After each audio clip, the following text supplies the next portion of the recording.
You know, my favorite meal is a nice juicy burger. Burger and fries, such a classic American go-to. Look at that beef. But hey, isn't that a petri dish? Yup, confirmed. It's a petri dish. That there, my friends, is lab-grown beef. The meat of a cow, not directly taken from a cow. Not a cow, but how? Our understanding of biology has grown pretty extensive. We're at a point where we understand genetics enough that we can start cloning things. The concept of creating an identical copy of an organism is a reality now. Over the last couple decades, we've started doing that. The first example of that was Dolly the Sheep back in 1996. We've done a lot of different animals since then. Promethea, Snowwolf, and Snowwolfie. Other examples of cloned organisms. Cloning is tough. Cloning a full replica of an organism isn't simple. Cloning cells, not so bad. Like the beef of that cow, that's just cloning the meat cells.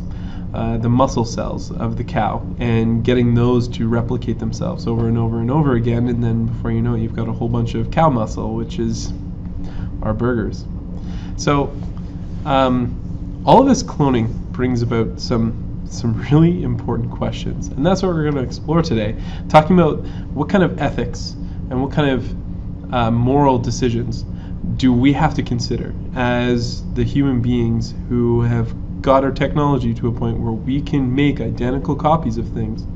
What should we consider when we do that? So what kind of challenges do we face as humans with the concept of something like cloning and other genetic engineering? First of all, let's approach that from a religious point of view, because that's where a lot of the resistance to genetic engineering is coming from. Think about cloning.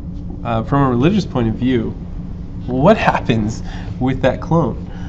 We've got the concept of a soul, where every human being has some sort of spiritual entity that is them. What if I were to clone myself? Does that clone also get my soul? Is the soul split into two? Does the original body keep the soul and the other clone become soulless? That's a tough question. I can certainly understand from a religious point of view why that might be a really daunting thought to consider cloning. But there's another side to it. There's the good side to cloning. Imagine I got seriously injured in a car accident, and one of my organs was damaged and I would die without it. Say my liver got severely damaged and I needed a liver. What if I had a clone somewhere that had a perfectly healthy liver that they could harvest and give to me? That brings about other ethical considerations, like if we are growing humans for their parts, holy crap, that's another bag of worms. But there's such a positive to it. Well, we've come far enough with that idea that we've actually started growing specific organs. Like when somebody has a degenerative heart disease or something, they're looking at ways of replacing somebody's heart by just growing the heart. You don't have to grow the whole human to get the heart. And if you're taking it from your genes, from your genetics, it would technically be your heart. One of the problems with organ donations, so when somebody's kidneys fail or something like that and they need they get an organ from somebody else, is that the new organ in the person's body is recognized as a threat, as a foreign invader, and your own body attacks that organ. People that get new organs from other people, they have to take immunity suppressants that make their immune system kind of not work right, so that their own body doesn't kill the organ that they got. That wouldn't happen if it was their own organ. If it was their own heart, their body wouldn't recognize it as a foreign invader. It would just be like, oh cool, my heart's here. There's so much positivity that can come from cloning, but as I pointed out, harvesting organs or the religious concepts, there's some serious hurdles there. There's some of the things that we need to consider and consider very carefully. So there's a lot of power that comes with being with this technology. So with all that power, we have to be super responsible, and we have to tread carefully and move slowly and feel out humanity as we introduce these technologies, as we do more with them. But these moral questions, they're things that is very close to to home with all humans, where we all have ethical considerations every single day. So who's the judge? Who's the judge of whether these new technologies, genetic engineering, gene therapy, cloning, who gets to be the judge and decides whether we can roll these technologies out in full force or how slowly we introduce them? Really, the judge is time. It's no human or group of humans, it's time. As time goes on, people get used to the idea. New technologies that get around those hurdles, those technologies develop, and really it's just time to come up with the right approach.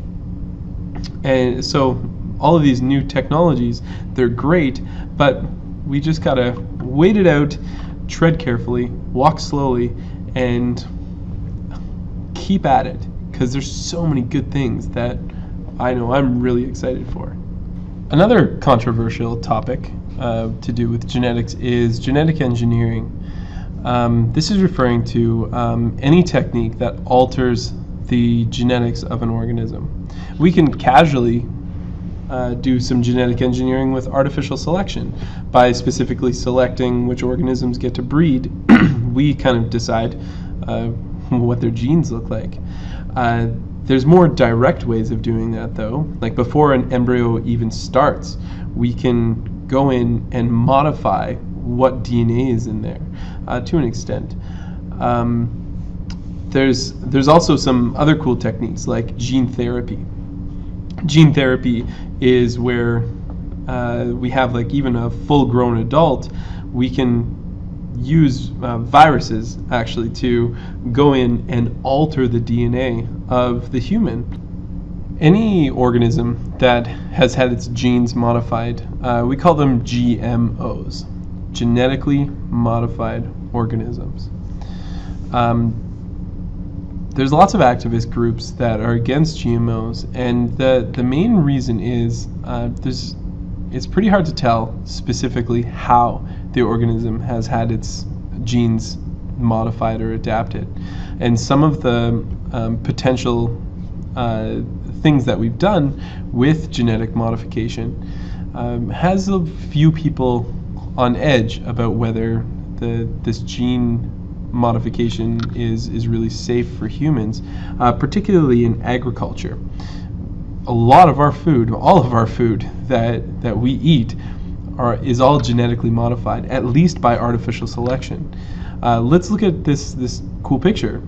These are some natural foods, as they were before we started agriculturally adapting them to our own demands. The majority of food we make on farms is there so we can maximize the edible parts. We genetically modify certain parts of the plant or the animal. In the case of chickens as well, we genetically modify certain parts of it so that we can get the most amount of food. And that's for obvious reasons. The more food we get, the more humans we can feed, the more money the farmers make, the more efficient the whole process of agriculture works. But when it comes to growing food, there's the other side of it. We're not the only ones that eat that food. So when a farmer is growing their food on their fields, insects come in, and insects suck, they eat our food. Well, we don't want that. We want that food. We're very greedy that way. So we've come up with chemicals to kill those insects when they come onto the food. Those are called pesticides. So we spray our food with a chemical called pesticides that kills off all of the insects. Okay, cool. But now we're spraying chemicals on our food. And so we've genetically modified our food so that it's pesticide resistant. That kind of thing has people a little concerned. Okay, you're genetically modifying this piece of food to not be affected by these harmful chemicals. If you don't understand how that process works, I could certainly understand from an ethical point of view how that's a little sketchy, how that sounds scary.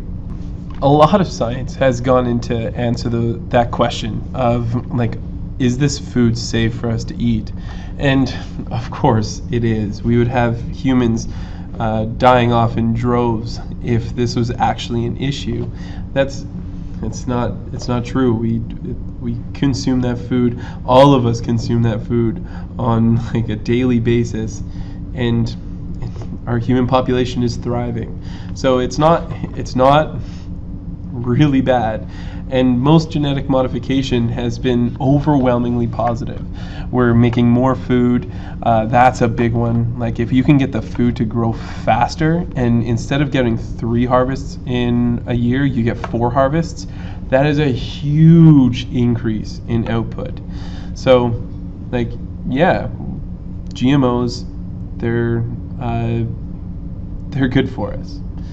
So, activists, being as they are, they're like, okay, if this is safe for us, then why don't we put a label on the food and say, like, hey, this food is genetically modified. Maybe that'll make people feel a little bit more comfortable. And like, eventually companies got around to it. The governments started saying, like, hey, that's a reasonable request. So they started doing it. And then activist groups now are like, hey, if this food is safe, why is there a label on it? You can't win. You can't win at all. GMOs, they were part of something called the Green Revolution on this planet, where our farming techniques were just astronomically getting better and better and better. We were making more and more food. There was countries that had deficits of food to massive surpluses, even though their populations were getting bigger and their farms weren't necessarily multiplying. It was just their farming techniques, the GMOs, were making more food. Overwhelmingly, GMOs have been a wonderful thing for us, but we still got those people that, got to fight against everything. Diabetics worldwide would celebrate another really cool innovation that came from genetic engineering.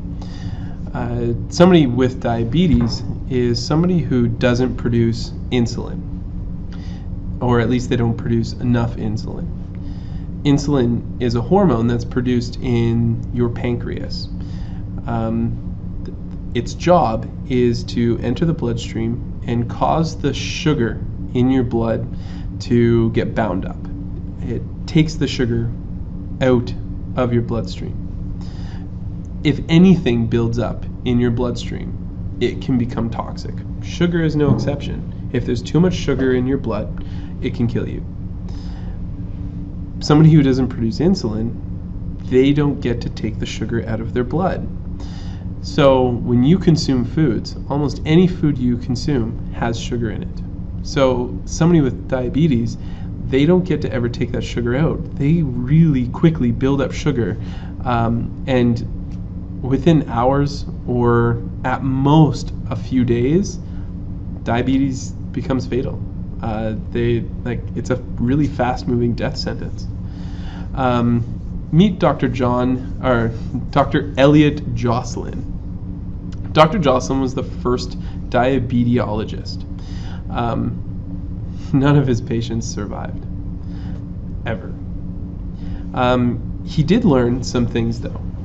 He learned that he could extend the lifespan of somebody who is experiencing diabetes by basically starving them. He would take away sugars from their diets, and their signs and symptoms of diabetes would slow. His patients would still eventually die, but eventually it was discovered that when they removed the pancreas from a dog, the dog started developing signs of diabetes. So they started making some connections. They slowly discovered that it must be something in the pancreas that is causing diabetes. Well, they eventually narrowed it down to insulin. They eventually discovered that it was insulin. And then once they discovered that, they started taking insulin from cows and pigs, and using this insulin, they started injecting it into patients, and within hours, within minutes even, their signs of diabetes started going away. This brought immediate hope to millions of people worldwide, watching their loved ones with absolute certainty. They knew that their loved one, their child, their mother, their father was going to die, and then suddenly we had a cure. It's not actually a cure. It solves the symptoms. It doesn't solve the problem, but we can start pumping insulin into people. Now, this wasn't perfect at first. There's a lot of people that were having severe allergic reactions to the insulin that was taken from cows and pigs. And that's where the genetic engineering comes in. The first real use of genetic engineering was this case with insulin, where we took the DNA for insulin from a human. So we took the human DNA for insulin out, and we put that human DNA into bacteria. The bacteria had the instructions to build human insulin, and bam, we started making human-made insulin in bacteria. How awesome is that? That's genetic engineering.